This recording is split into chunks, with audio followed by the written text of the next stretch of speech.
Good morning students. आज हम fifth class का हमारा फोर्थ चैप्टर चल रहा है, मल्टीप्लिकेशन एंड डिवीजन वाला। आज हम उसके स्टेटमेंट वाले सम करेंगे और थोड़े से ये फिलअप ये पेपर में आते होते हैं एग्जाम्स में, ये करेंगे। तो देखो क्या है इसमें, अगर हम किसी भी नंबर को या किसी भी डिजिट को 1 से मल्टीप्लाई करते हैं तो आंसर वही का वही आता है। ठीक है, किसी नंबर को 1 से मल्टीप्लाई करते हैं तो आंसर वही का वही। किसी नंबर को 0 से मल्टीप्लाई करते हैं तो आंसर 0। और उसी नंबर को उससे खुद से, जैसे 95 को 95 से ही कर दिया तो आंसर आ जाएगा हमारा 1। समझाई? 95 को 1 से किया तो 95 ही रहेगा। 95 को 0 से करेंगे तो आंसर 0। और 95 को 95 से ही खुद से ही कर देंगे, जितना नंबर वो खुद है, तो आंसर आ जाएगा 1। 1 से करेंगे तो वही, और खुद से करेंगे तो 1। अब देखो यहां हमने इस नंबर को इसी से डिवाइड किया, 1 आंसर आया। अब 1 से करेंगे तो वही का वही आएगा।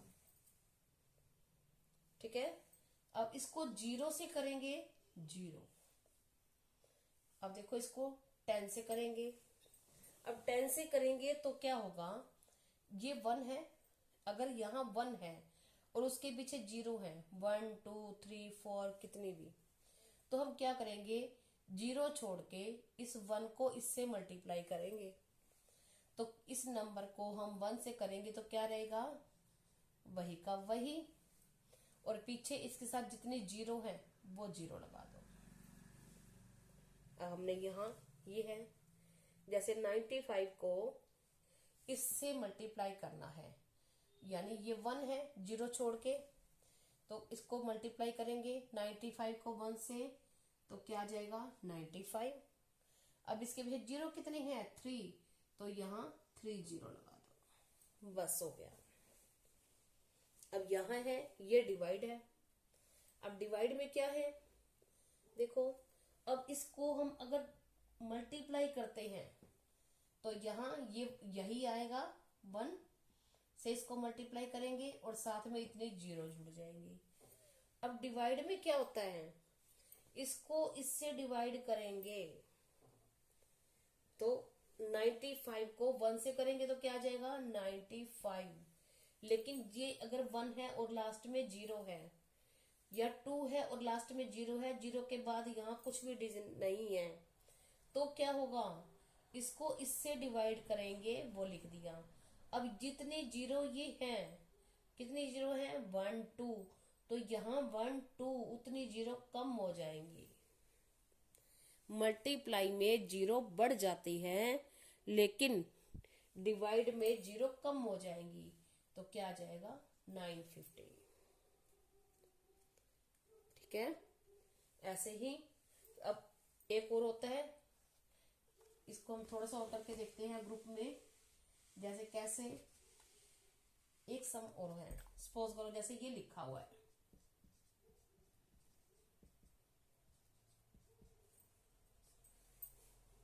अब यहाँ लिखना है हमें, क्या लिखना है, देखो इसका बीच में है इज इक्वल टू।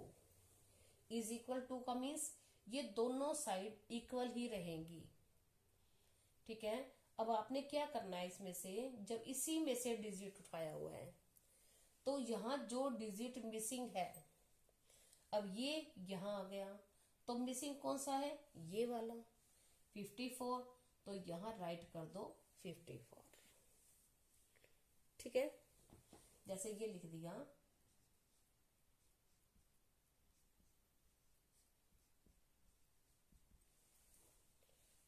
ठीक है, अब is equal to 3 into 37 into, अब क्या रह गया, 2 रह गया, तो यहाँ 2 राइट कर देंगे।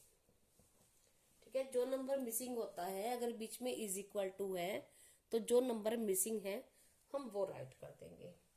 ये हो गए हमारे ये सम फिलअप वाले। अब देखो, अब हमारे हैं स्टेटमेंट वाले सम। अब स्टेटमेंट वाले सम कैसे करेंगे? आपको वैसे ही टफ लगते हैं, बहुत इजी होते हैं ये। सिर्फ इनको स्टेटमेंट्स को पढ़ना है और समझना है क्या बताया हुआ है और क्या पूछा हुआ है। अब उसने ये कहा है कि mister Jacob bought 15,346 chairs for auditorium. तो ऑडिटोरियम के लिए उसने 15,346 चेयर्स बॉट खरीदी। इफ ईच चेयर कॉस्ट ₹398, अगर वन चेयर का जो कॉस्ट है, ईच मीन्स प्रत्येक, एक, हर एक, तो उसका जो कॉस्ट है वो 398 है। तो how much did mister Jacob पे टू शॉपकीपर? अब मिस्टर जैकब ने शॉपकीपर को कितने, क्या पे किया, क्या दिया, कितने रुपीस दिए? अब कितने रुपीस देंगे? जितना इनका कॉस्ट होगा। कॉस्ट, अब देखो उसने क्या कहा है कि बोट इतनी चेयर्स खरीदी हैं और वन का चेयर इतना है, वन चेयर का कॉस्ट इतना है। तो इतनी चेयर्स का जितना कॉस्ट होगा वो उतने ही तो पैसे देगा। उसने इतनी चेयर्स खरीद ली और इतनी चेयर्स, एक चेयर का कॉस्ट इतना है, तो उसको इतनी पैसे, चेयर्स का पैसे देने होंगे। तो हम इतनी चेयर्स के कितने पैसे होंगे हम ये निकाल लेंगे। अब स्टेटमेंट, वैसे तो मैं आपको इजी वे से बताऊं, देखो दोनों चीजें हम यहां लिख लेते हैं। क्या चीजें हैं? चेयर्स और रुपीस। अब एक ही लाइन में से उठानी है दोनों चीजें, ये नहीं करना कि एक चीज यहां से और एक चीज यहां से, नहीं। अब फुल स्टॉप आता है वहां तक एक लाइन होती है। अब देखो यहाँ क्या है, ये रुपीस, इतनी चेयर्स दी हुई हैं लेकिन रुपीस नहीं बताए हुए। अब यहाँ क्या है? ईच का मीन्स होता है वन। अब इस लाइन में वन चेयर भी बताई हुई है और रुपीस भी बताए हुए हैं, तो यहां से लिख लो वन चेयर और रुपीस कितने हैं? 398। अब चेयर्स इतनी है और इनके रुपीस हमें बताने हैं। ठीक है, अब बताने हैं तो हम यहाँ लगा लेंगे क्वेश्चन मार्क, यानी कितने रुपीस होंगे, इसका हमें आंसर देना है। अब क्या स्टेटमेंट लगाएंगे हम? देखो, जो चीज दो बार होती है उसको हम अंदर रखते हैं और दूसरी चीज को बाहर रखते हैं। या फिर ये सोच लो कि जहां क्वेश्चन मार्क होता है, क्वेश्चन मार्क यानी रुपीस हमें बताने हैं, तो ये चीज हम कहाँ रखेंगे? बाहर। ठीक है, तो हम क्या लगाएंगे? अब चेयर अंदर रख देंगे। अब one chair is equal to इतना, तो वन चेयर का क्या है? ये वन चेयर तोड़ दी इतने बच्चों ने, वन चेयर इतनी खरीद ली, या वन चेयर का क्या है? ये वन चेयर का रुपीज इतना कॉस्ट है। तो हम ऐसे ही स्टेटमेंट लगा लेंगे। क्या लगा लेंगे? कॉस्ट ऑफ वन चेयर, यानी एक चेयर का जो कॉस्ट है, मूल्य है, क्या है? 398। और कितने का बताना है? 5,396 का।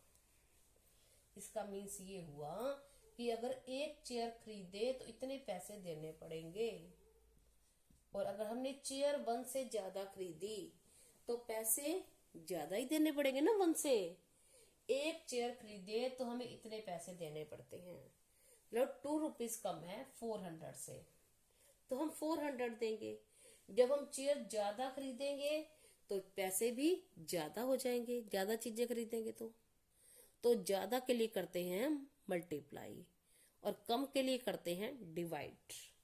अब मल्टीप्लाई, इसको इससे मल्टीप्लाई, यानी 398 मल्टीप्लाई 15,396। अब हम क्या करेंगे, इसको रफ में, आपके नोटबुक में यहाँ स्पेस होता है, यहाँ इसको मल्टीप्लाई कर देंगे और यहाँ आंसर लिख देंगे। मल्टीप्लाई करना मैंने आपको अभी सिखाया है, और जो आंसर आएगा उसको यहाँ राइट कर देंगे। ये हमारा फर्स्ट सम हो जाएगा। अब हम करेंगे सेकंड सम। देखो नेक्स्ट सम है, ए सेट ऑफ ड्रेस कॉस्ट ₹1459, यानी एक ड्रेस के एक सेट का कॉस्ट है 1459। ए स्कूल ऑर्डर 175 सेट्स, यानी एक स्कूल ने इतने सेट मंगवाए 175, तो कितने का कॉस्ट पैसे देगा वो, 175 सेट्स का जितना कॉस्ट होगा, और 1 का कॉस्ट कितना है, इतने रुपीज। तो हम दोनों चीजें अगर लिख के देखें तो रुपीज कितने हैं, 459, और कितना 1 ड्रेस का, और कितने का बताना है, 175 का बताना है। अब ये चीज 2 बार है तो ये हम अंदर रख लेंगे, ठीक है। और क्या लिखेंगे, cost of 1 dress set is equal to इतने रुपीज, 1459 रुपीज, और कॉस्ट ऑफ 1 के नीचे हम लिख देंगे 175। अब ड्रेसेस ज्यादा हो गई तो पैसे भी ज्यादा देने पड़ेंगे, और ज्यादा के लिए क्या करते हैं हम, मल्टीप्लाई। अब 1459 मल्टीप्लाई 175। अब हम रफ में इसको लिख के और इसको मल्टीप्लाई कर लेंगे, और जो आंसर आएगा वो यहाँ लिख देंगे, ठीक है। आई होप आपको स्टेटमेंट्स अच्छे से समझ आ गई होंगी। इसके 2-4 सम और रह गए हैं, वो हम नेक्स्ट वीडियो में करेंगे। Thank you, have a nice day.